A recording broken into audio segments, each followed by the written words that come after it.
صلى الله عليه وسلم وشر الأمور محدثاتها وكل محدثة بدعة وكل بدعة ضلالة وكل ضلالة في النار.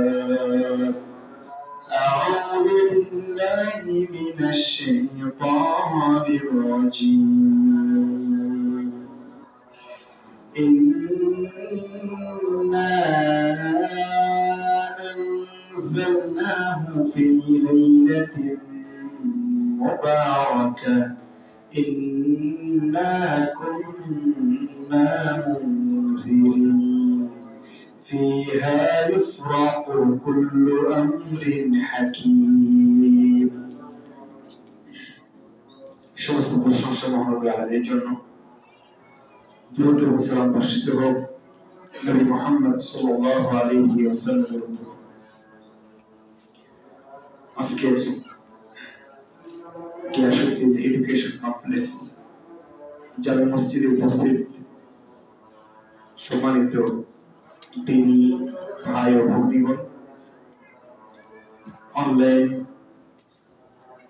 Offline যারা আমাদের সাথে যুক্ত আছেন বা পরবর্তীতে দেখবেন, সবার জন্য বলছি, আজকে আমরা যেহেতু শাবানের মধ্যভাগে অবস্থান করছি, সম্ভবত কথিত শবে বরাত, কালকে এরকম ছুটি, কালকে ছুটি এরকম আমি শুনেছি, পত্রিকাটা পড়া হয়নি আজকে অবশ্য আমার।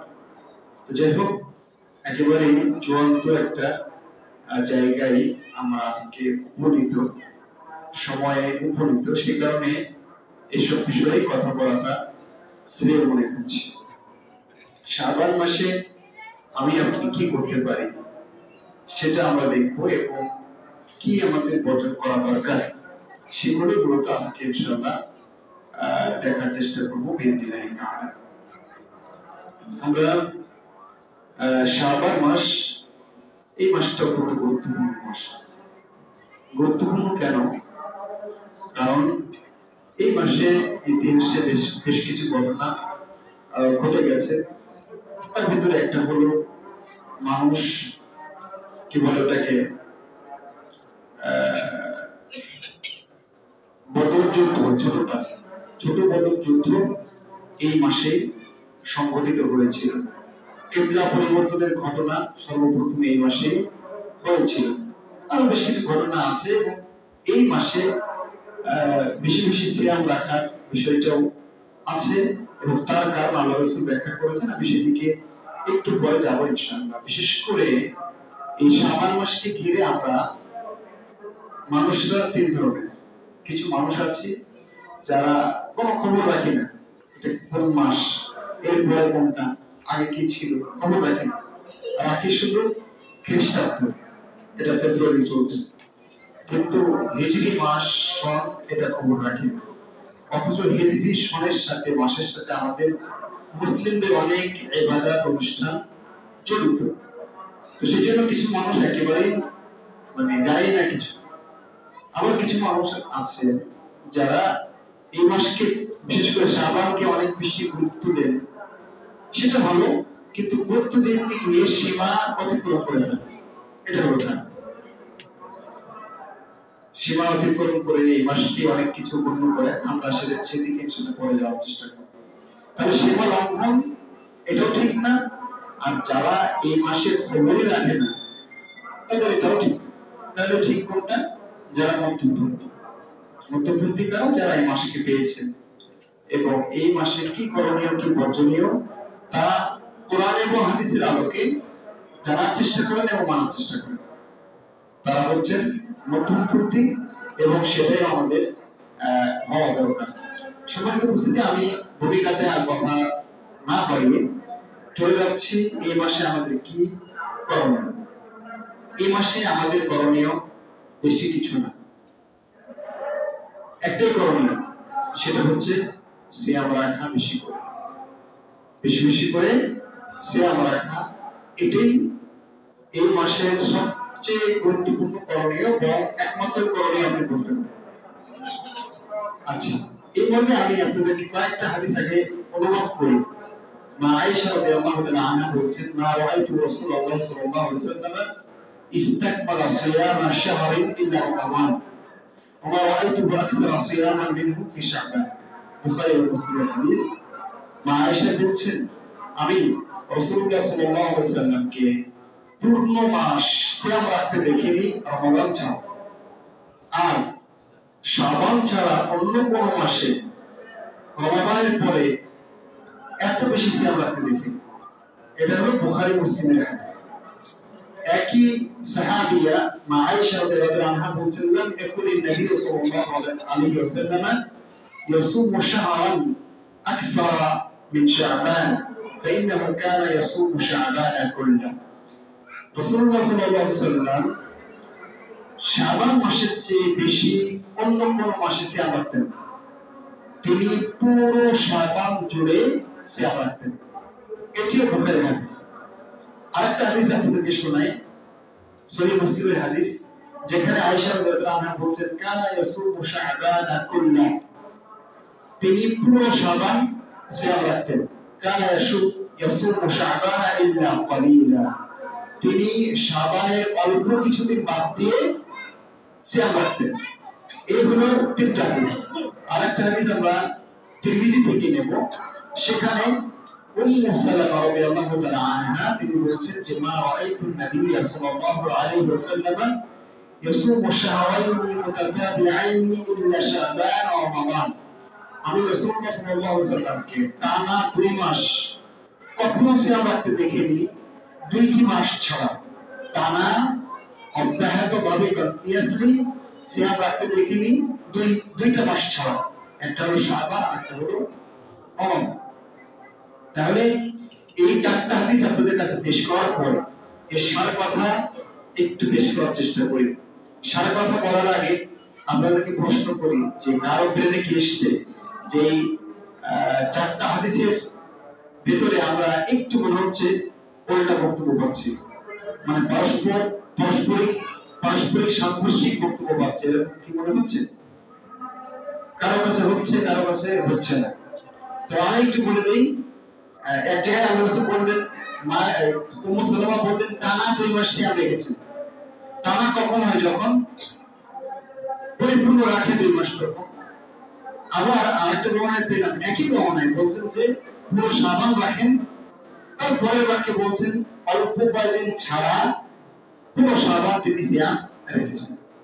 তাহলে একটু কথা বেশি মনে হচ্ছে। তো আমি আপনাদেরকে স্পষ্ট করি, ইসলামী শরীয়তের কোন বক্তব্য পরস্পর বিরোধী নয়। এটা যদি আল্লাহ ছাড়া অন্য কারো পক্ষ থেকে আসতো, আল্লাহ বলছেন কোরআন মাজিদে, তাহলে এখানে তোমরা অনেক মতভেদ দেখতে পেতে। সেই জন্য কোরআনে এবং হাদিসে কোনো সাংঘর্ষিক বক্তব্য নেই, না কোনো আয়াত আয়াতের সাথে, না কোনো হাদিস হাদিসের সাথে, না কোনো আয়াত হাদিসের সাথে, না কোনো হাদিস আয়াতের সাথে, কোনো সাংঘর্ষিক অবস্থা নাই। তাহলে এই যে সাংঘর্ষিক চিহ্ন, এরকম আরো অনেক জায়গায় আপনি পাবেন, মনে হবে সাংঘর্ষিক, কিন্তু আসলে সাংঘর্ষিক নাই, ওটা আমি জানি না, তাই আমার কাছে মনে হচ্ছে সাংঘর্ষিক। তো এটা হলো প্রথম এখানে ভূমিকাতে আমি বললাম আপনাকে যে কোরআন ও হাদিসে কোনো সাংঘর্ষিক বক্তব্য নাই। যা পাওয়া যাচ্ছে তা আসলে আমার নলেজে অতটুকু নাই, এই জন্য। কথা বোঝা গেছে? তাহলে এখন এখানে কি সমাধান হবে? সমাধান কিন্তু মা আয়েশা রাদিয়াল্লাহু আনহা দিয়ে দিয়েছেন। তিনি বলছেন পুরো শাবান সিয়াম রাখতেন অল্প দিন ছাড়া। তো এত অল্প দিন ছাড়া তিনি পুরো শাবান সিয়াম রাখতেন যে ওই অল্প দিন ধর্মের ভিতরে না। এই জন্য তিনি বলেছেন পুরো শাবান জুড়ে তিনি সিয়াম রাখতেন। ঠিক আছে? এখানে যদি আজকে আমাদের এখানে যারা এখন আছি, যদি সবাই বের হয়ে গিয়ে আমরা সওয়াব আদায় করি, এখন এই অবস্থায় একজন থেকে যায়, তাহলে আমি ওখানে গিয়ে বলতে পারবো যে আমরা সবাই বের হয়ে আসছি। বেশিরভাগের উপরে ভিত্তি করে এই কথা বলা যায়। এটা আরবিতেও আছে, বাংলা ভাষাতেও আছে, সব ভাষাতে আছে। ঠিক এই ভাষা রীতি এই হাদিসগুলোতে ব্যবহার করা হয়েছে। যাই হোক, আমি সেদিকে যাচ্ছি না। আমি এখন প্রশ্ন রাখি যে কেন আমরা শাবানে এত বেশি সিয়াম রাখবো? এর জবাব আল্লাহ রাসূল সাল্লাল্লাহু আলাইহি ওয়াসাল্লাম দিয়েছেন। উসামা ইবনে যায়েদ রাদিয়াল্লাহু তাআলা আনহু তিনি বলছেন, আমি আল্লাহ রাসূল সাল্লাল্লাহু আলাইহি ওয়াসাল্লামকে জিজ্ঞেস করলাম, বললাম, আল্লাহ রাসূল, আপনি কেন শাবানে এত বেশি সিয়াম রাখেন? এর কারণটা কি? এর প্রজ্ঞা, হিকমা কি আছে এর পেছনে? তখন আল্লাহ রাসূল দুটো বাক্য বললেন। তার একটা হলো যালিকা শাহরুন ইয়াগফিরু আনহু আন-নাস বাইনা রাজাবিন ওয়া রমাদান। এটা এমন একটা মাস যে মাসে বেশিরভাগ মানুষ ব্যস্ত থাকে, উদাসীন থাকে, গাফেল থাকে। কেন? কারণ শাবানটা আসে দুইটা এর চেয়ে বড় মেহমানের মাঝখানে। একটা হলো রজব, একটা হলো রমাদান। তো রজব হচ্ছে হারাম মাস, আলাদা দাবি মাস। আর শাবানের পরে আসে রমাদান মাস, তার কথা তো বলাই লাগবে। তো দুইটা বড় বড় মেহমানের মাঝখানে যখন তুলনামূলক একটি ছোট মেহমান আসে, তখন সাধারণত তার দিকে মানুষ অত বেশি খেয়াল করে না। এখানে যদি এখন কি বলে একজন উপদেষ্টা, যে কোনো উপদেষ্টা, ধর্ম উপদেষ্টা এখানে উপস্থিত হন, সেই অবস্থায় আপনি কিন্তু মানে এলাকার কোন নেতাকে, এলাকার কোন চেয়ারম্যানকে অত বেশি মূল্য দেবেন না, ওনাকে নিয়ে বেশি ব্যস্ত থাকবেন। এটা মানুষের স্বাভাবিক গতি। ঠিক সেই কারণে লোক কি করে, মানুষ শাবান থেকে একটু গাফেল হয়ে যায়।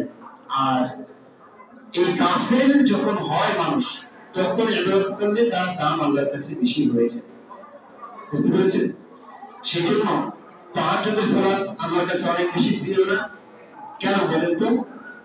কারণ তাহাজ্জুদের সময় বেশিরভাগ মানুষ সজাগ থাকে নাকি? ঘুমিয়ে থাকে। সবাই যখন ঘুমিয়ে, তখন আপনি সালাতে, এই জন্য আল্লাহর কাছে এটা বেশি প্রিয়। এটা একটা কারণ। আরেকটা কারণ হচ্ছে আল্লাহ বললেন, ওয়া শাহরুন তুরফাউ ফীহি আ'মালু ইলা রাব্বিল আলামিন ওয়া ইউহিব্বু আন ইউরফা আমালু ওয়া আনা সাইম। আল্লাহ রাসূল বললেন, এটা এমন একটা মাস যে মাসে মানুষের আমল আল্লাহর কাছে পেশ করা হয়। আর আমি মুহাম্মদ চাই, ভালোবাসি যে সিয়াম থাকা অবস্থায় আমার আমলনামা আল্লাহর কাছে পেশ করা হোক। এই জন্য আমি সিয়াম রাখি। বুঝতে পেরেছেন? তাহলে এটা আরেকটা কারণ রাসূলুল্লাহ সাল্লাল্লাহু আলাইহি ওয়াসাল্লাম ব্যাখ্যা করলেন। সেটা কি? সেটা হচ্ছে এই মাসে আমার আপনার আমলনামা আল্লাহর কাছে পেশ করা হবে। তো যখন আমলনামা পেশ করা হবে, তখন যেন আপনি সিয়াম অবস্থায় থাকতে পারেন, তাহলে আল্লাহ বেশি খুশি হয়ে যাবেন। এই কারণে এই মাসে রাসূলুল্লাহ সাল্লাল্লাহু আলাইহি ওয়াসাল্লাম বেশি সিয়াম রেখেছেন এবং আমাদেরকে রাখতে বলেছেন। এখানে একটা হিসাব আপনাদেরকে দিয়ে দিই।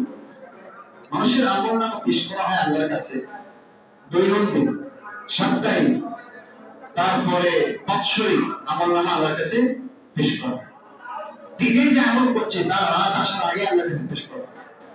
রাতে যে আমল করছি তা সকাল হওয়ার আগে আল্লাহর কাছে পেশ করা হয়। আবার সাপ্তাহিক আমলনামা সোমবারে পেশ করা হয়। বুঝতে পেরেছেন? তো এইটা যেটা শাবান মাসে হয়, এটা হলো বাৎসরিক হিসাব, পুরো বছরের হিসাব মহান আল্লাহর কাছে পেশ করা হয়। সেজন্য এই সময় বেশি ইবাদত করলে, বেশি সিয়াম রাখলে আল্লাহ খুশি হয়ে যায়। বুঝতে পারছেন? সম্মানিত উপস্থিতি, তাহলে আমরা মোটামুটি এই মাসে সিয়াম রাখার গুরুত্বটা বুঝতে পারলাম যে কেন রাখতে হবে। আরেকটা হয়, সেটা হলো রমাদানের আগাম প্রস্তুতি, তাই না? রমজান আসবেন বাকি মাত্র 2 সপ্তাহ।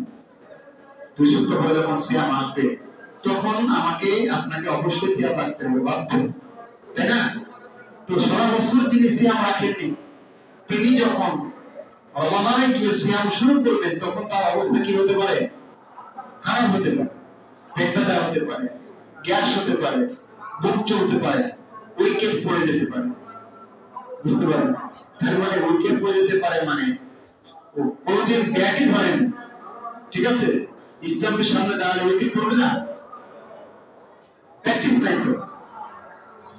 সেই জন্য যদি আমরা এই সময়টা মাঝে মাঝে বেশি বেশি করে সিয়াম রাখতে পারি, তাহলে রমাদানে গিয়ে আর কষ্ট হবে না। ওই সময় গিয়ে খুব স্বাভাবিকভাবে আমরা সিয়ামটা রাখতে পারবো। এটা একটা হিকমা। এই মাসে কেন বেশি সিয়াম রাখতে হবে তার পেছনে আরেকটা আছে, সেটা হচ্ছে এই যে রমাদানের যে সিয়াম আমরা রাখবো, বলুন তো রমাদানের এই সিয়াম 100% গ্রহণ হবে, পিওর হবে, ভুলভ্রান্তি হবে না, ত্রুটি মুক্ত হবে, এরকম গ্যারান্টি কেউ কি আমরা দিতে পারবো? পারবো না। বরং আমাদের ভুলভ্রান্তি হয়ে যাওয়ার ঝুঁকি অবশ্যই আছে। আর সেই কারণে মহান রব্বুল আলামিন অনুগ্রহ পরায়ণ হয়ে রমাদানের আগে এবং রমাদানের পরে আমাদের জন্য সিয়ামের ব্যবস্থা রেখেছেন। বুঝলেন? আপনারা যখন জুমা পড়তে এসেছেন, এসে সালাত পড়ছেন না, কিছু সালাত পড়েছেন, আবার জুমার পরে সালাত পড়বেন না, ঠিক মাগরিবের পরে পড়বেন, আসরের আগেও সুন্নাত সালাতের কথা এসেছে, এশার পরেও পড়বেন, ফজরের আগে পড়বেন, সুন্নাত আছে না? এই সুন্নাত কেন পড়া হয়? কারণ এই সুন্নাত পড়লে যে কাজটা হয় সেটা হচ্ছে ফরজ সালাতে কি হবে, ত্রুটিগুলো ওই সুন্নাত দ্বারা পূর্ণ হয়ে যাবে। সুবহানাল্লাহ। তাহলে রমাদান আমরা পাবো, এই মাসে ত্রুটি হয়ে যাওয়ার ঝুঁকি আছে, সেজন্য মহান রব্বুল আলামিন অনুগ্রহ করে আগে এবং পরে সিয়ামের ব্যবস্থা রেখে দিয়েছেন, যাতে করে রমাদানের ত্রুটিগুলো ওর মাধ্যমে কি হয়ে যায়, পূরণ হয়ে যায়। কথা বুঝতে পেরেছেন সম্মানিত উপস্থিতি? আর একটা কথা বলি, যারা আজানের পরপরই মসজিদে এসে সালাত পড়ে আল্লাহর কাছে দোয়া করতে থাকেন, ইকামতের অপেক্ষা করতে থাকেন, এই ভদ্রলোকের ফরজ সালাতটা জামাতে, আর যে লোকটা দৌড়াতে এসে হাঁপাতে আল্লাহু আকবার বলে ইমামের সাথে কোনো মতে রুকুটা পেয়েছে, দুইজনের সালাত কি একরকম হবে না কিছুটা ডিফারেন্ট হবে? নিশ্চয়ই পার্থক্য থাকবে। ঠিক এই কারণে শাবানের রমাদানের আগে মহান রব্বুল আলামিন শাবানে সিয়াম রেখে দিয়েছেন, যাতে করে আরো সুন্দরভাবে আমরা রমাদানের সিয়ামকে পালন করতে পারি। সম্মানিত উপস্থিতি, তাহলে এই হচ্ছে আমাদের মোটামুটি কেন আমরা শাবান মাসে বেশি সিয়াম রাখবো তার কয়েকটা যুক্তি, কারণ এবং হিকমা। এরপরে আমরা চলে যাব যে রমজান উপলক্ষে আমরা কি কি প্রস্তুতি নিতে পারি।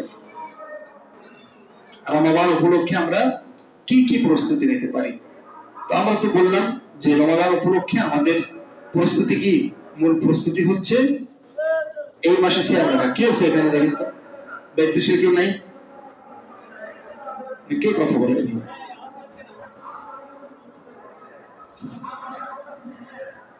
সম্মানিত উপস্থিতি, তাহলে আমাদের প্রস্তুতি গ্রহণ করতে হবে এই মাস থেকে। তো আমাদের প্রস্তুতিটা কেমন হতে পারে সেটা আপনাদেরকে খুব সংক্ষিপ্ত করে বলার চেষ্টা করব। তবে তার আগে মহান রব্বুল আলামিন এই রমাদানকে ঘিরে অনেক প্রস্তুতি নেন, ঠিক না? অনেক প্রস্তুতি গ্রহণ করেন মহান রব্বুল আলামিন। আসলে কি তাই? জি, মহান রব্বুল আলামিন অনেক প্রস্তুতি গ্রহণ করেন। জান্নাতের দরজাগুলো সব খুলে রাখেন, জাহান্নামের দরজাগুলো বন্ধ করে দেন, শয়তানকে শিকলবন্দি করেন। এই মাসে প্রতি রাতে কত বান্দাকে যে মহান রব্বুল আলামিন জাহান্নাম থেকে মুক্ত করে জান্নাতে প্রবেশ করান তার কোনো হিসাব নেই। এগুলো হচ্ছে মহান রব্বুল আলামিনের প্রস্তুতি। কিন্তু মহান রব্বুল আলামিনের প্রস্তুতির বিপরীতে আদম সন্তানের প্রস্তুতি কেমন বলেন তো? আদম সন্তানের প্রস্তুতি হচ্ছে খাবারে ভেজাল ঢোকাতে হবে, সিন্ডিকেট তৈরি করে পণ্যের দাম বাড়াতে হবে। যারা নাটক সিনেমাতে আছে তাদেরকে ঈদ উপলক্ষে সিনেমা এবং নাটক বানাতে হবে, যা রমজানের মাঝামাঝি বা শেষ দশকে গিয়ে চালু হবে। যখন ইবাদত শুরু হওয়ার একদম পুরো ভরা মৌসুম, তখন শুরু হবে টিভিতে সিরিয়ালের মৌসুম। কথা বুঝতে পারেন? রমজানকে ঘিরে আল্লাহর প্রস্তুতির বিপরীতে আমাদের প্রস্তুতি কতই না মন্দ, তাই না? কেউ যদি আপনাকে রিসিভ করার জন্য সবুজ বা লাল গালিচা বিছিয়ে দেয়, গোলাপ আপনার উপরে পড়ে, আর তার বিপরীতে যদি আপনি ওখানে নোংরামি করেন, তাহলে তাদের কেমন লাগবে? মহান রব্বুল আলামিনের এত প্রস্তুতি, এত আয়োজন, এর বিপরীতে আমরা কত অকৃতজ্ঞ। আমরা যেন ঈদের প্রস্তুতি গ্রহণ করি। সেজন্য দেখবেন যে এই সময়টা আসলে, বিশেষ করে রমজান শুরু হয়ে গেলে, যত রমজানের দিন গড়ায় তত মার্কেটগুলোতে অনেক বেশি ভিড় হয়, তাই না? তাহলে এগুলো আমাদের চেষ্টা করতে হবে যে আল্লাহর প্রস্তুতিটাকে মূল্যায়ন করার জন্য। তাহলে কিভাবে মূল্যায়ন করবো? মূল্যায়ন করতে পারি আমরা রমজান আসার আগেই তওবা করে নেব। আল্লাহর কাছে যত পাপ হয়েছে মহান রব্বুল আলামিনের কাছে তওবা করে নেব, যাতে করে নিষ্কলুষ হয়ে, পবিত্র হয়ে রমজানটা আমরা পেতে পারি। মহান রব্বুল আলামিন বলেছেন, وَتُوبُوا إِلَى اللَّهِ جَمِيعًا أَيُّهَا الْمُؤْمِنُونَ لَعَلَّكُمْ تُفْلِحُونَ। আল্লাহ সব মুমিনকে লক্ষ্য করে বলেছেন, তোমরা সবাই তওবা করো, তাহলে কি হবে? তোমরা সফলকাম হতে পারবে। নবী মুহাম্মদ সাল্লাল্লাহু আলাইহি ওয়াসাল্লাম বলতেন যে, হে মানব মণ্ডলী, তোমরা তওবা করো, কারণ আমি প্রতিদিন আল্লাহর কাছে 100 বার তওবা করি। যে নবী মুহাম্মদ সাল্লাল্লাহু আলাইহি ওয়াসাল্লামের আগের এবং পরে সব গুনাহ মাফ করে দেওয়া হয়েছে, সেই নবী সাল্লাল্লাহু আলাইহি ওয়াসাল্লাম প্রতিদিন 100 বার মহান রব্বুল আলামিনের কাছে তওবা করতেন। তাহলে আল্লাহর প্রস্তুতির বিপরীতে আমাকে আপনাকে কি করতে হবে? তওবা করে রমজানটাকে সুন্দরভাবে পাওয়ার জন্য অপেক্ষায় থাকতে হবে। 2 নম্বর যে কাজটা করতে হবে সেটি হচ্ছে যে নিয়তটা খালেস করতে হবে। কি খালেস? যে ইনশাআল্লাহ আগামী রমাদানে আমি প্রতিটা সিয়াম রাখবো, আমি কোরআন এই কয়বার খতম করব, আমি এতজন গরিব মিসকিন বা অন্যান্য মানুষকে ইফতার করাবো, আমি এত টাকা দান করব, আমি এই ভালো কাজ করব, তার একটা পূর্ণ নিয়াত এখনই করে নিতে হবে। কথা বুঝতে পারছেন? করলে লাভ আছে। আল্লাহ বলছেন, ومن يخرج من بيته مهاجرا إلى الله ورسوله ثم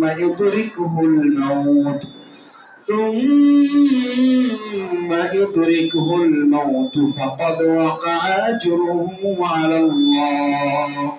আল্লাহ বলছেন যে বাড়ি থেকে আল্লাহর জন্য, তার রাসূলের জন্য হিজরত করে বের হয়ে গেল, কিন্তু রাস্তায় তার মরণ হয়ে গেল, হিজরতের মূল জায়গায় এখনো যেতে পারেনি, রাস্তায় মরণ হয়ে গেছে। মহান রব্বুল আলামিন বলছেন, ফাকাদ ওয়াকা আজরুহু আলাল্লাহ, আল্লাহর কাছে তার নেকি ধার্য হয়ে গেছে। তাহলে যদি আমি আপনি নিয়ত করে ফেলতে পারি যে এই করব, কিন্তু তার আগে যদি কেউ অসুস্থ হয়ে পড়ে, কোন সমস্যায় পড়ে, কোন বিপদে পড়ে, করতে না পারে, তাহলে নেকি কিন্তু লেখা হয়েই গেছে আগে। বুঝতে পারেন? যদি পাকাপোক্ত নিয়ত আমি আপনি করতে পারি, তাহলে অবশ্যই এই বেনিফিটটা আমরা পাবো। হাদিসে কুদসির ভিতরে মহান রব্বুল আলামিন বলছেন, যখন আমার কোনো বান্দা নিয়ত করে ফেলে যে সে একটা ভালো কাজ করবে, তখন আমি সাথে সাথে ফেরেশতাদেরকে বলি নেকি লিখে দাও। তারপরে করে ফেললে ওটাকে আবার 10 গুণ বাড়িয়ে দিই। কিন্তু পাপের ক্ষেত্রে আমি তা করি না। আমার বান্দা যদি নিয়ত করে যে অমুক পাপটা করব, আজকে গাজার আড্ডা একটু বসতে হবে, সিনেমাটা দেখতে হবে, ঠিক আছে, পাপের নিয়ত করেছে, আল্লাহ বলছেন আমি লিখতে বলি না যতক্ষণ না বান্দা পাপটা না করছে। আর যদি পাপটা করেই ফেলে, তখন আমি শুধু একটা পাপই লিখি, ওরা বাড়ায় না। ভাই আমার, সেজন্য আমরা চেষ্টা করি এই মাসে নিয়াত করার জন্য, আগামী মাসে আমি কি করব। নিয়াত করলে কিন্তু নেকি লেখা হয়ে যাবে। সুবহানাল্লাহ। এবং যদি কেউ মারাও যায় এর আগে নিয়ত করেছিল কিন্তু মারা গিয়েছে, হতে পারে না, কিন্তু উনি রমজান না পেয়েও রমাদানের সেই নেকিগুলো কিন্তু নিয়েই মৃত্যুবরণ করলেন। সুবহানাল্লাহ। এরপরে যে কাজটা আমরা করবো সেটা হলো বেশি বেশি করে আল্লাহর কাছে দোয়া করব যেন এই রমাদানটা আমরা পাই, তাই না? আমাদের সালাফে সালেহিন তারা 6 মাস ধরে আল্লাহর কাছে দোয়া করতেন যে আল্লাহ রমজান যেন পায়, রমজান যেন পায়। রমজান যখন শেষ হয়ে যেত তখন 5 মাস ধরে তারা আল্লাহর কাছে দোয়া করতেন যে আল্লাহ রমজানের যে ইবাদত করেছি তুমি তা কবুল করে নিও। তাহলে 6 মাস ধরে কথা, এখন তো আর মাত্র 2 সপ্তাহ আছে। আসুন আমরা বেশি বেশি করে আল্লাহর কাছে দোয়া করি আল্লাহ যেন সহি সালামতে সুস্থ শরীরে ঝামেলা মুক্ত ভাবে নির্কণ্টক ভাবে আমরা রমজানটা পাই এবং রমজানটাকে কাজে লাগাতে পারি। এই জন্য আল্লাহর কাছে দোয়া করতে হবে, কারণ আল্লাহ তৌফিক না দিলে আমি আপনি পাবো না। এরপর যে কাজটা করতে হবে সেটা হলো আগেকার কোন সিয়াম যদি বাকি থেকে থাকে, আদায় করতে পারেননি ফরজ সিয়াম, তাহলে সেটা রমজান আসার আগেই আদায় করে নিতে হবে, শেষ করতে হবে। এটা মা বোনদের ক্ষেত্রে বেশি ঘটবে, তাদের অনেক সময় হাইজের কারণে সিয়াম বাদ করতে পারে, তাদের অনেক সময় গর্ভপাত জনিত কারণে, বাচ্চা প্রসব জনিত কারণে কি হতে পারে, সিয়াম কাজা থাকতে পারে, বাকি থাকতে পারে। তো সেগুলো রমাদান আসার আগেই শেষ করতে হবে, রেখে ফেলতে হবে। আমি খুব দ্রুত নেওয়ার চেষ্টা করছি। এরপরে রমাদানে আমাকে আপনাকে ব্যস্ত রাখতে পারে এরকম কর্মকাণ্ড যদি আগে সেরে ফেলা যায় তাহলে আগে সেরে ফেলতে হবে। বুঝতে পারেননি? মানে এমন কিছু কর্ম আছে যেগুলো আমাদের ঈদে লাগবে, তার আগে লাগবে, রমাদানে লাগবে, কিন্তু আগে করে ফেলা সম্ভব, তার চেষ্টা করতে হবে প্ল্যান করে সেগুলো রমাদানের আগেই শেষ করে ফেলা। আর যেগুলো করা সম্ভব না, টাইম টু টাইম করা লাগে, সেগুলোতে হিসাব নেই। যেমন ধরে নেন মার্কেটিং করা, আপনার বাচ্চার কাপড় লাগবে এই ঈদে, নাই আপনার লাগবে ইত্যাদি, এরকম ধরনের যে কাজগুলো আছে তা তো 1 মাস আগে কিনে রাখা যায় নাকি যায় না? যায়, কোনো সমস্যা হয় না। কাপড় তো আর এটা তো আর কাঁচা মাল না যে নষ্ট হয়ে যাবে, পচে যাবে। তো এরকম যেগুলো সম্ভব সেগুলো আমরা চেষ্টা করব আগে ভাগে করে ফেলার। আরেকটা কাজ করতে হবে আল্লাহর প্রস্তুতির বিপরীতে, সেটা হলো কি, বিপরীতে বলতে সেটাকে স্বাগত জানাবার জন্য, সেটাকে ঠিক মতো মূল্যায়ন করার জন্য আরেকটা কাজ আমরা করব, সেটা হচ্ছে পরিবারের সদস্যদেরকে নিয়ে একটু 1-2টা মিটিং দিব। পরিবারের সদস্যদেরকে নিয়ে কখনো মিটিং করেছেন? হয়তো বা করেছেন, তবে জমি জায়গা নিয়ে, তাই না? বাবা তো চলে গেল, জমি জায়গা কিভাবে বন্টন করবে? অথবা বোনদের জমি ভাগে দিয়েছে, পরে বোন কেস করেছে, তখন সালিশ বসছে, পারিবারিক মিটিং। তবে সব পরিবারে এরকম হয় তা না, কিছু পরিবারে ভালো মিটিংও হয়। তো ভালো মিটিং এর ভিতরে এটাও আজকে যুক্ত করে নেন, রমাদানের আগে 1-2টা বৈঠক দিন। বৈঠকে আলোচনা হবে আপনার স্ত্রীর সাথে, আপনার ছেলের সাথে, আপনার মেয়ের সাথে আলোচনা হয় কে কি করতে চায় আগামী রমজানে, কিভাবে রমজানটাকে কাজে লাগাতে চায়, ইতিকাফ থাকতে চায় কি চায় না, সেটা আলোচনা করবেন। সাথে এখানে আরো কি আলোচনা করবেন? আলোচনা করবেন যে রমজানের বিধি বিধান, কি করলে সিয়াম ভেঙে যায়, কিসে সিয়াম ভাঙে না, কি করলে সিয়ামটা সুন্দর হয়, কি করলে রাতের সালাতটা সুন্দরভাবে আদায় করা যায়। কথা বোঝা গেছে কি? এইভাবে একটা মিটিং সেরে নেওয়া দরকার না? দরকার। এবং হুকুম আহকাম গুলো জেনে নেওয়া দরকার। সম্মানিত উপস্থিতি, এরপরে আমরা কথা এখানে শেষ করার চেষ্টা করছি। এরপরে আমরা বর্জনীয় যে বিষয়গুলো রয়েছে সেগুলো নিয়ে খুববার পরে গিয়ে, পরের অংশে গিয়ে ইনশাআল্লাহ কিছু কথা বলার চেষ্টা করব। মহান রব্বুল আলামিন আমাকে, আপনাকে, সবাইকে রমাদানের আগে এই সময়টুকু যথাযথভাবে মূল্যায়নের তৌফিক দান করুন। বেশি বেশি করে সিয়াম রেখে মূল ইভেন্টে, মূল ফাইনাল ম্যাচে যাওয়ার আগে আমরা যেন ওয়ার্ম আপ ম্যাচটা ঠিক মতো সেরে নিতে পারি। নাউজুবিল্লাহ, আমি রমজানের ক্ষেত্রে, সিয়ামের ক্ষেত্রে এই ভাষাটা ব্যবহার করে ফেললাম। এটা আমার ঠিক হয়নি, বোঝানোর জন্য জাস্ট বলেছি। কারণ ফাইনাল গেম যদি কেউ খেলে তাহলে সে সরাসরি যায় না ওখানে, এবং তার আগে তাকে অনেক ধাপ পেরিয়ে যাওয়া লাগে, তাহলে সে ওখানে গিয়ে ভালো করে, না হলে ভালো করতে পারে না। মহানবুল আলামিন আমাদেরকে তৌফিক দিন, আমিন সুম্মা আমিন। আকুলু কওলি হাযা ওয়া আস্তাগফিরুল্লাহ লাকুম ওয়া লিসাইরিল মুসলিমিন। والصلاة والسلام على من لا نبي بعده أما بعد। সম্মানিত উপস্থিতি, শাবান মাসে আমাদের প্রয়োজনীয় কি কি কি আমরা করব না সেটা নিয়ে আলোচনা করতে গেলে অনেকে হয়তো বা মন খারাপ করবে, অনেকে হয়তো বা কষ্ট পাবেন, তারপরেও বলতে হবে। কারণ শরীয়তের বিষয়গুলো হঠাৎ করে কোনোটা শুনলে আপনার কষ্ট হতেও পারে, কারণ সারা জীবন একরকম করেছেন, এখন শুনছেন আর রকম, সেজন্য একটু কষ্ট হওয়াটা অস্বাভাবিক নয়, তারপরেও বলতে হবে। সর্বপ্রথম শবে বরাত প্রসঙ্গ। শবে বরাত, সব মানে রাত, সাত আরবিতে ফার্সিতে, বারা মানে মুক্ত হওয়া, মানে মুক্ত হওয়ার রাত। শবে বরাতের যদি আমরা অনুবাদ করি শাব্দিক, তাহলে এরকম দাঁড়ায়। সাধারণত মধ্য শাবানের যে রাতটা, সেই রাতটাকে বলা হয় শবে বরাত। আমরা এই হিসাবে এই রাতটাকে চিনি। প্রশ্ন হচ্ছে, এই রাতে বিশেষভাবে আলাদা করে সিয়াম কি বলে কিয়াম করা, রাতের সালাত আদায় করা এই দিনে শুধুমাত্র, এটা করা যাবে কি যাবে না? এবং তারপরের দিন শুধুমাত্র একটা সিয়াম রাখা যাবে কি যাবে না? এই ব্যাপারে আমি উলামায়ে কেরামের ফতোয়া আপনাকে শোনাই। শেখ আব্দুল আজিজ ইবনে বাজ রাহিমাহুল্লাহ বলেছেন, মা ওয়াদা ফি ফাদলি সলাতি ফিহা ফাকুল্লুহু মাওদুউন। বিশেষ করে শবে বরাতের রাতে সালাত আদায়ের ব্যাপারে যত হাদিস আছে তার প্রত্যেকটাই জাল হাদিস, বানোয়াট হাদিস, মাওদু হাদিস।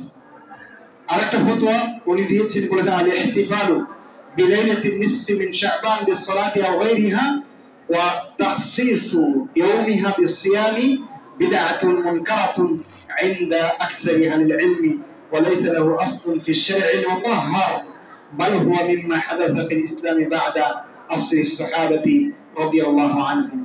সারসংক্ষেপ হচ্ছে যে বিশেষ করে এই রাতকে উদযাপন করা, এই রাতে সালাত আদায় করা এবং এই দিনে সিয়াম পালন করা, এটা হলো নিকৃষ্ট বিধান।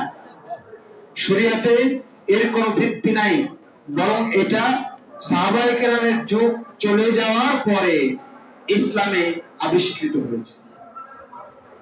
সাহাবায়ে কেরাম যখন ছিলেন সেই যুগে এটা চালু হয়নি, তারপরে চালু হয়েছে। শেখ মুহাম্মদ ইবনে সালেহ আল উসাইমিন তিনি বলেছেন, as-sahih anna siyam an-nisf min sha'ban aw takhsisuhu bi qira'atin aw bi dhikrin la asla lahu fa yawm an-nisf min sha'ban ka ghayrihi min ayyam an-nisf fi ash-shuhur al-ukhra।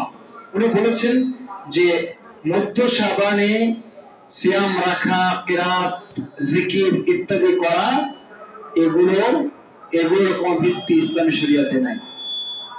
মধ্য শাবানও যেমন, অন্য মাসের মধ্য মাসও তেমন, অর্থাৎ অন্য মাসের 13-14 তারিখ যেমন, শাবানের 13-14 তারিখও ঠিক একই রকম। কথা বুঝতে পারছেন? তাকে প্রশ্ন করা হয়েছিল, তাহলে কি মধ্য শাবানে কিয়াম করা, সালাত আদায় করা যাবে কি যাবে না? উনি বলেছিলেন এর 3টা অবস্থা আছে, যেটাকে আমরা শবে বরাত বলছি। এই দিনে রাতে সালাত আদায় করা যাবে কি যাবে না? উনি বলছেন এর 3টা অবস্থা আছে। আমি ওখানে যাচ্ছি, তার আগে আপনাকে একটু বুঝাই। অনেকে কষ্ট লাগতে পারে, আমি আগেই বলেছি যে নামাজ পড়বো, এটা আবার করা যাবে কি যাবে না এই প্রশ্ন কেন? আমি তো জিকির করব, কোরআন তেলাওয়াত করব, এটা আবার করা যাবে কি যাবে না এই প্রশ্ন কেন? এটা কারো ব্রেনে আসতে পারে। আমি খুব ছোট্ট করে আপনাকে বলি, আমরা আজকে জুমার যে সালাত পড়বো খুতবা শেষে, সেটা 4 রাকাত পড়বো। কে কে রাজি আছে? 4 রাকাত পড়বেন, রাজি আছেন? কেউ নাই? কেন? নামাজ তো পড়বো, 2 রাকাত ছিল, আমি 4 রাকাতে আরো 2 রাকাত বাড়ালাম, খারাপ কি? উত্তর দেন। এবার আপনাকে বলি, শরীয়তের ক্ষেত্রে, ইবাদতের ক্ষেত্রে পুরো রাস্তায় শুধু কি দেওয়া আছে? বেড়া দেওয়া আছে, প্রাচীর দেওয়া আছে, তালা দেওয়া আছে, প্রতিটা ধাপে ধাপে তালা দেওয়া আছে। ইবাদতের ক্ষেত্রে আবার বলছি, ইবাদতের ক্ষেত্রে রাস্তাতে প্রতিটা ধাপে ধাপে কি দেওয়া আছে? তালা দেওয়া আছে। তো এটা করবেন কি করে? দলিল দিয়ে। করবেন কি দিয়ে? দলিল দিয়ে। ধরেন এখানে কি আপনি আটকে আছেন যে সামনে তো সবে বরাত, এটা করা যাবে কি যাবে না, তো এই তালাটা খুলবেন কি দিয়ে? দলিল দিয়ে। তো দলিল যদি পান, হ্যাঁ এখানে আল্লাহ রাসূল শুধুমাত্র এই রাত উদযাপন করেছেন, এটাই হলো এর চাবি, যদি পান খোলেন করেন। এবং আমিও ওই দলিলটা খুঁজছি, যদি পেয়ে যাই সবাই মিলে আমরা এই রাতে ইবাদত করতে আগ্রহী। যদি কারো থাকে কারো কাছে নিয়ে আসে বিশুদ্ধ দলিল। আর লেনদেনের ক্ষেত্রে আবার বলছি, লেনদেনের ক্ষেত্রে টাকা পয়সা হোক ইত্যাদি দুনিয়াবি চলাফেরার ক্ষেত্রে হোক, নিয়ম হচ্ছে ইসলামী শরীয়তে যে আপনার জন্য পথ খোলা, আপনি খালি দৌড়াবেন, আটকানোর জন্য দলিল লাগবে। দুনিয়াবি ক্ষেত্রে আটকানোর জন্য দলিল লাগবে, আমি খাবো যা ইচ্ছে তাই, আটকাবেন কি দিয়ে? দলিল দিয়ে, দেখো এটা খাওয়া যাবে না, তখন আটকাবেন। আর ইবাদতের ক্ষেত্রে আটকানোর দলিল লাগে না, চলার দলিল লাগে। কথা বুঝতে পারছেন? সেই জন্য উলামায়ে কেরাম একটা সূত্র দিয়েছেন, সেটা হলো আল আসলু ফিল মুআমালাতি ফিল ইবাদাতি, আল আসলু ফিল ইবাদাতি আল মানউ। ইবাদতের ক্ষেত্রে মূলনীতি হচ্ছে নিষেধ, নিষেধ, নিষেধ, নিষেধ। এটা করবেন নিষেধ, এটা করবেন নিষেধ। কখন তাওবা করবেন? যখন দলিল পাবেন, তখন ওটা আপনি করতে পারবেন। ওখানে আপনি বলতে পারবেন না যে অসুবিধা কোথায়, এটা তো ভালো কাজ। কোরআন তেলাওয়াতে পড়ছি, কবরস্থানে গিয়ে কি করলাম?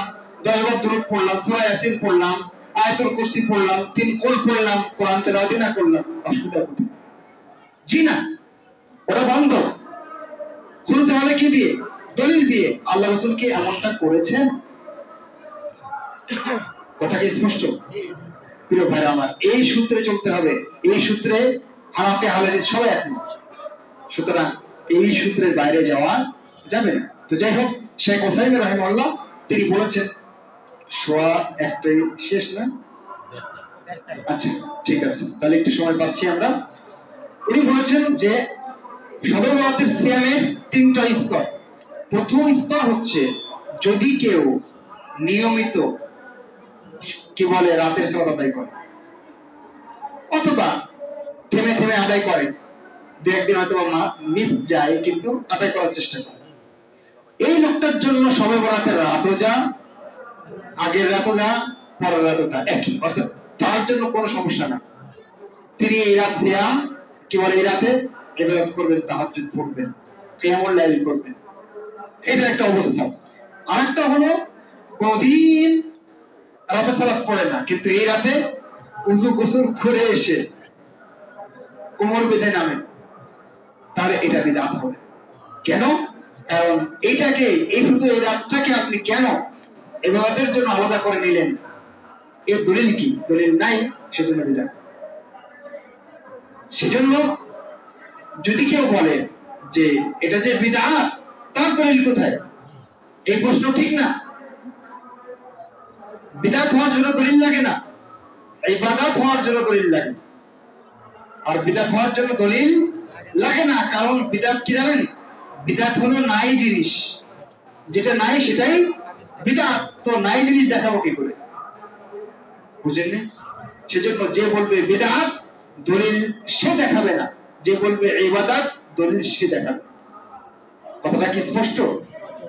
যদি কেউ এই সূত্র খণ্ডন করতে পারেন, তাহলে আমার সাথে দেখা করতে পারেন। সম্মানিত উপস্থিতি, এরপরে শবে বরাত উপলক্ষে কয়েকটা ভ্রান্ত ধারণা এবং তার খণ্ডন আপনাদের সামনে পেশ করার চেষ্টা করছি। তাহলে এই যে রাত আসছে, জানি না আজকে কিনা, আজকে কি?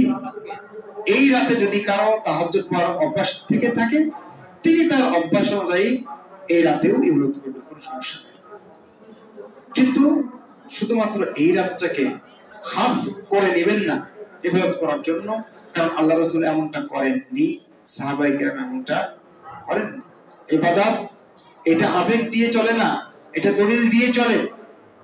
কথা বোঝা গেছে সম্মানিত উপস্থিতি? তাহলে এই শবে বরাত উপলক্ষে আমাদের সমাজে বেশ কিছু ভ্রান্ত ধারণা আছে।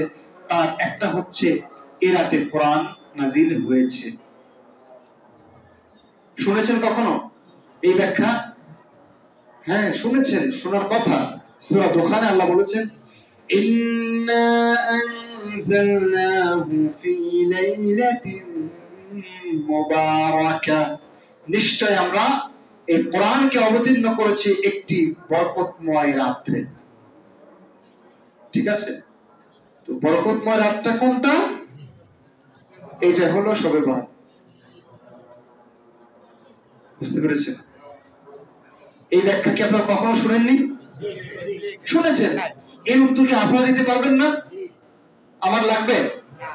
এই উত্তর দেওয়ার জন্য আমার দরকার নেই, আপনারা দিবেন। আল্লাহ বলছেন, শাহরু রমাদানাল্লাযী উনজিলা ফীহিল কুরআন, রমাদান মাস এমন একটি মাস যে মাসে কোরআন অবতীর্ণ করা হয়েছে। আল্লাহ বলছেন, ইন্না আনজালনাহু ফী লাইলাতিল কদর, আমি কদরের রাত্রিতে কোরআন অবতীর্ণ করেছি। তাহলে কদরের রাত কি শাবানে আসে না রমজানে আসে? উত্তর শেষ। হাফেজ ইবনে কাসির রাহিমাহুল্লাহ বলেছেন, ওয়াহিয়া লাইলাতুল কদর, এখানে যে আল্লাহ বললেন একটি রাত্রে আমি, বরকতময় রাত্রে আমি কোরআন অবতীর্ণ করেছি, সেই রাতটার উদ্দেশ্য হলো ওয়াহিয়া লাইলাতুল কদর, সেটা হচ্ছে কদরের রাত্রি। হাফেজ ইবনে কাসির তার তাফসিরে এই ব্যাখ্যা করেছেন।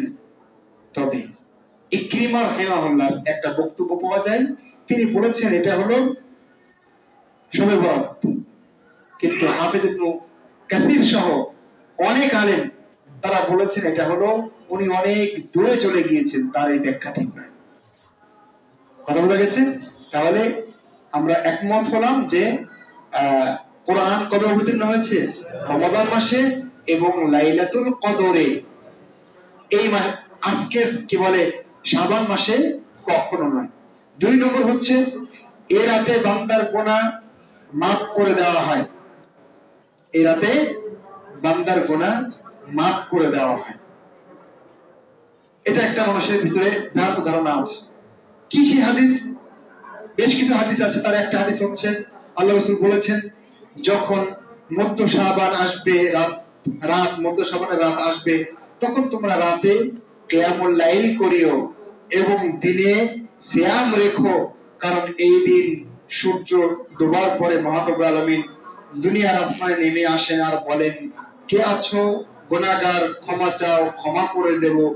কে আছো রিজিক প্রত্যাশী, রিজিক চাও, রিজিক দিয়ে দেব। কে আছো অসুস্থ, সুস্থতা তলব করো, আমি তাকে সুস্থ করে দেব। এটা আল্লাহ বলেন।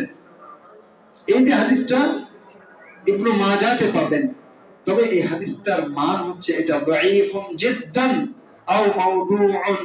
এই হাদিসটা হয় অত্যন্ত দুর্বল, না হয় জাল হাদিস। কথা বোঝা গেছে?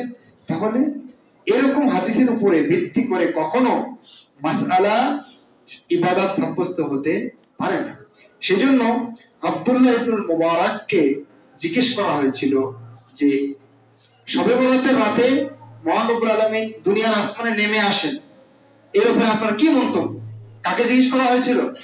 আব্দুল্লাহ ইবনুল মুবারাক, নাম শুনেছেন? অনেক বড় ইসলামের স্কলার ছিলেন, অনেক আগের মানুষ ছিলেন তিনি। তো উনি বলছেন, ইয়া ভাই লাইলাতুন নিস, তুমি আসলে একটা দুর্বল মিসকিন, তুমি কেন মধ্য শাবানকে খাস করছো? আল্লাহ তো প্রতি রাতেই আসে। আল্লাহর প্রতি রাতের এই বিশাল অনুগ্রহকে তুমি একটা রাতে বলছো কেন? তুমি আসলে একটা মিসকিন, তুমি আসলেই দুর্বল। কথা বুঝেননি? আশা করছি আপনারা উত্তরটা পেয়ে গেছেন। সেই জন্য মহান রব্বুল আলামিন প্রতি রাতে ক্ষমা করে দেন। আপনি প্রতি রাতে ওঠেন, কেন শুধু এই রাতটাকে খাস করে নেবেন, এবং এই মর্মে যত হাদিস বর্ণিত হয়েছে যে শুধুমাত্র এই রাতে ক্ষমা করা হয়, একটা হাদিসও কি নয়, সহিহ নয়। এরপরে আরেকটা হলো এই রাতে তাকদীর লেখা হয়, সারা বছর কার কি হবে, কার মরণ হবে, কে বেঁচে থাকবে, কার অসুখ হবে, কে এসএসসি তে পাস করবে, কে বিসিএস ক্যাডার হবে, কার বিয়ে হবে, কার ছেলে হবে, কার মেয়ে হবে, সব এই রাতে লিপিবদ্ধ করা হয়। আল্লাহ কি বলছেন, দলিল কি, ফিহা ইফরাকু কুল্লু আমরিন হাকিম, এই রাতে প্রজ্ঞাময় সব কিছু স্থিরীকৃত হয়, নির্ধারিত হয়। কথা বুঝলেন? তো এই রাত কোন রাত, এই রাত কোন রাত আপনারা বলেন, সেটা কি শবে বরাত না শবে কদর? শবে কদর, যেটাকে আল্লাহ লাইলাতুল কদর বলেছেন। এখানে এই রাত দ্বারা ওই রাত উদ্দেশ্য, অর্থাৎ যেটা ঘটে সারা বছরের যে তাকদীর নির্ধারিত হয় সেটা লাইলাতুল কদরে, শবে বরাতে নয়। কথা বোঝা গেছে? এই মর্মে হাফিজ ইবনে কাসির রাহিমাহুল্লাহ খুবই চমৎকার বক্তব্য দিয়েছেন। তিনি বলেছেন আই ফি লাইলাতুল কদর, অর্থাৎ সেটা হয় লাইলাতুল কদরে, শবে বরাতে নয়। এখানে আরেকটা জিনিস আপনাকে বলে রাখি জানার জন্য, সেটা হচ্ছে আসলে তাকদীর লেখা হয়ে আছে আগে থেকে, সবার তাকদীর সবকিছু লেখা আছে। পৃথিবীতে কি হচ্ছে, কি হয়েছে, কি হবে, পৃথিবীতে শুধু নয়, মহান রব্বুল আলামিন পুরো সৃষ্টিতে কি হচ্ছে, কি হবে, এমনকি বাতাসে এই যে পর্দা নড়ছে, এই দিন এই সময় নড়বে, এটাও মহান রব্বুল আলামিনের তাকদীরে লেখা আছে। কোনো কিছু মহান রব্বুল আলামিনের সৃষ্টিতে কোনো কিছু তার তাকদীরের বাইরে নয়। এটা আসমান জমিন সৃষ্টির 50,000 বছর আগে মহান রব্বুল আলামিন লিখে দিয়েছেন। প্রশ্ন হচ্ছে তাহলে লাইলাতুল কদরে কি হয়? উত্তর, লাইলাতুল কদরে হয় শুধুমাত্র সবকিছু লেখা আছে কোথায়, লাওহে মাহফুজে। ওখান থেকে 2025 হিসাব কি হবে, 1446 হিজরির হিসাব কি হবে, সেটা শুধুমাত্র ওখান থেকে আলাদা করে ফেরেশতাদেরকে জানানো হয় যে তোমরা জেনে থাকো এই হবে এই বছর, ওটা লেখা আগে থেকেই আছে। তো এই যে ঘটনাটা ঘটে, এটা কখন ঘটে? এটা শবে বরাত নয় ভাই, এটা শবে কদরে ঘটে। শেখ মুসাইমিন এই জন্য বলছেন হাযা বাতিলুন, মানুষ যে বলে শবে বরাতে হয়, এটা হলো বাতিল কথা। কথা বুঝতে পারছেন? আমাদেরকে ভুল বোঝানো হয় একটা ভুল জিনিসকে জাগিয়ে রাখার জন্য। আমি জানি না এতে কি স্বার্থ আছে। সম্মানিত উপস্থিতি, আর একটা ভুল ধারণা হচ্ছে এই রাতে রূহের আগমন ঘটে। রূহ যারা চলে গিয়েছে, বিশেষ করে এই রাতে দেখবেন আপনি অনেক সময় বিধবা নারী তার স্বামীর রূহের আগমনের অপেক্ষায় মোমবাতি জ্বালিয়ে ঘরে অপেক্ষা করে, কখন জানি তার স্বামীর রূহ আগমন করবে। দলিল তো কোরআনেই আছে, এই দলিল হ্যাঁ কোরআনে আছে, জানেন না? এই দেখেন আল্লাহ বলছেন কি, তানাজ্জালুল মালাঈকাতু ওয়ার-রূহু ফীহা বিইذনি রাব্বিহিম মিন কুল্লি আমর। এই রাতে ফেরেশতা মণ্ডলী এবং রূহ আগমন করে, নাযিল হন। পেয়েছেন? রূহ আসে পাননি? এখানে রূহ হলেন জিবরিল আমিন। রূহ কে? জিবরিল আমিন। এই রাতে অন্যান্য ফেরেশতারা আসেন, জিবরিল আমিন সবচেয়ে দামি ফেরেশতা, তিনিও এই রাতে আগমন করেন। মুফাসসির উলামায়ে কেরাম এই কথাই বলেছেন। সুতরাং রূহ বলতে যদি আমি জীবন, আত্মা, মরা আত্মা ফিরে আসে এটাকে বোঝায়, তাহলে কোরআনের এই আয়াতটা অপব্যাখ্যা হয়। আর কি হয়? আরো হয়, সেটা হলো হিন্দুত্ববাদ লালন করা হয় এর মাধ্যমে। কারণ ওদের একটা বিশ্বাস আছে যারা মারা যায় তারা আবার ফিরে আসে, একটা কিছু হলে ফিরে আসে, ভালো হলে ভালো, খারাপ হলে খারাপ, এমনকি কুকুর শ্রীগাল হয়ে পর্যন্ত ফিরে আসে। তাহলে ওই বিশ্বাস আর আপনি মুসলিম, আপনার বিশ্বাস কি হয়ে গেল? একই রকম হয়ে গেল। এখন নেন আপনি কোনটা সিদ্ধান্ত নেবেন, সম্মানিত উপস্থিতি।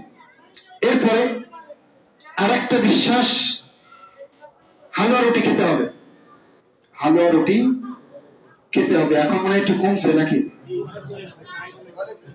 অনেক কমছে। হালুয়া রুটি বানাবেন, দিবেন, হাদিয়া দিবেন, নেবেন। কেন? হেতু আছে। হেতুটা কি? হেতু হচ্ছে এই দিনে নবী মুহাম্মদ সাল্লাল্লাহু আলাইহি ওয়াসাল্লামের দাঁত ভেঙেছিল। আর দাঁত ভাঙার কারণে তিনি শক্ত খাবার খেতে পারেননি, নরম খাবার খেয়েছিলেন, হালুয়া, নরম রুটি। এজন্য আমাদের হালুয়া রুটি খেতে হবে। এরা হলেন আশিকে রাসূল। আল্লাহ রাসূলের দাঁত ভেঙেছিল কোথায় জানেন আপনারা? বদর উহুদ যুদ্ধে। কখন হয়েছিল? রমজানের পরে শাওয়াল মাসে। আর আপনার দাঁত ভাঙছে শাবান মাসে, 2 মাস আগে। মানে আল্লাহ রাসূলের ব্যথা পাওয়ার 2 মাস আগে আপনার ব্যথা শুরু হয়ে যাচ্ছে। এই অতি ভক্তি চোরের লক্ষণ। রাসূলুল্লাহ সাল্লাল্লাহু আলাইহি ওয়াসাল্লামকে ভালোবাসার আলামত কি জানেন? তাকে ভালোবাসার আলামত হচ্ছে তার কথা, কাজ পাই টু পাই মানতে। আপনি বলছেন আপনি আশিকে রাসূল, আর হরদম আল্লাহ রাসূলের সুন্নাতের বিরুদ্ধে যাচ্ছেন। আপনি আশিকে রাসূল নন। আপনি কি বলে আসির রাসূল। আপনি আল্লাহ রাসূলের বিরুদ্ধে যান, নাফরমান। সেজন্য যারা আল্লাহ রাসূলের ভালোবাসার দাবি করেন, বুকে হাত দিয়ে বলেন যে আপনি আসলে আল্লাহ রাসূলের সুন্নাত মানেন কিনা, কোরআন এবং হাদিস অনুযায়ী চলেন কিনা। যদি চলেন তাহলে আপনার দাবি ঠিক আছে, নাহলে আপনি আশিকে রাসূল বলে কি বলে ফেনা তুলে দিবেন মুখে, কিন্তু এটা কোনো কাজে আসবে না। সম্মানিত উপস্থিতি, যাই হোক, আমাদের এরকম জায়গা থেকে ফিরে আসতে হবে। এই রাতে বিশেষ করে ঢাকা শহরে বনানীর কবরস্থান সহ প্রত্যেকটা কবরস্থান আলোকসজ্জায় সজ্জিত করা হয়, বা বেশিরভাগ, তাই না? বিশেষ করে ঢাকা শহরে, বড় বড় শহরে হয়। বলেন তো, কবরস্থান কি আলোকিত করার জায়গা? আল্লাহ রাসূল মসজিদ আলোকিত করতে বলেছেন, কবরস্থান নয়। কেন? কারণ এই দিনে দেখবেন যে মানুষ দলে দলে কবর জিয়ারত করতে যাচ্ছে। মনে রাখবেন, কবর জিয়ারতের জন্য যদি আপনি নির্দিষ্ট একটা সময় ধার্য করে নেন যে এই দিনে এই সময় আমাকে কবর জিয়ারত করাই লাগবে, তাহলে কবর জিয়ারত করাও বিদআত। কারণ শরীয়ত যেটা বেঁধে দেয়নি, সময় নির্ধারণ করে দেয়নি, আপনি আমি সেটাকে নির্ধারণ করে নিতে পারি না। তবে হ্যাঁ, আপনি যে কোনো সময় কবর জিয়ারত করতে পারেন, যান, কোনো সমস্যা নাই, শরীয়ত বলেছে। কিন্তু আপনি যদি নিয়ম করে নেন যে প্রতি জুমাতে আমাকে যাওয়াই লাগবে, তাহলে সেটা কি হয়ে যাবে? বিদআত হয়ে যাবে। সেজন্য শরীয়তটা আমাদেরকে ভালো করে বোঝার চেষ্টা করতে হবে। সম্মানিত উপস্থিতি, এত আলোকসজ্জার দরকার নাই। বরং কবরস্থান কেন আলোকসজ্জা করবেন? এত টাকা পয়সা কেন খরচ করবেন? মোমবাতি কেন জ্বালাবেন? আল্লাহ রাসূল বলেছেন, ইবনে আব্বাস বলছেন, লাআনা রাসূলুল্লাহ সাল্লাল্লাহু আলাইহি ওয়াসাল্লাম যায়িরাতিল কুবুর। যারা, যে সমস্ত নারীরা কবর জিয়ারত করেন, তাদেরকে আল্লাহ রাসূল অভিশাপ করেছেন। ওয়াল মুত্তাখিযিনা আলাইহাল মাসাজিদ ওয়াস সুরুজ। যারা কবরস্থানে মোমবাতি জ্বালায়, আলোকসজ্জা করে, যারা কবরস্থানকে মসজিদ বানিয়ে নিয়েছে, নেনি কবরস্থানে গিয়ে সিজদা করে না, মাথা নত করে না, ওখানে গিয়ে দোয়া করে না, তাহলে এটাই তো কবরস্থানকে মসজিদ বানিয়ে নেওয়া।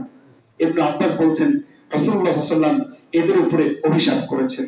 আমি একবার মনে পড়ে, অনেক আগে শাহ মখদুম মাজার রাজশাহীতে আমি গিয়েছিলাম। সব বাজারে আমি গিয়েছি ঘোরার জন্য, দেখার জন্য কি হয়। তো দেখলাম যে কয়েকটা ছেলে, যুবক, ওরা পড়ছে ওখানে। বাবা, তুমি এখানে পড়ছো কেন? বলছে এখানে পড়লে বরকত বেশি, ভালো পাস করতে পারবো। যদি এই বিশ্বাস থাকে, তাহলে এটা কি হবে? এটা আপনাকে শিরক, এবং কি বড় শিরক পর্যন্ত আপনাকে নিয়ে যেতে পারে। শরীয়তটা ভালো করে বোঝার চেষ্টা করতে হবে।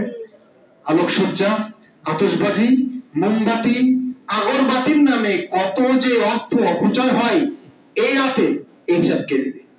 লক্ষ লক্ষ কোটি কোটি টাকা সারা দেশে খরচ হয়ে যায়, নষ্ট হয়ে যায় শুধু একটা বেদাতকে ঘিরে।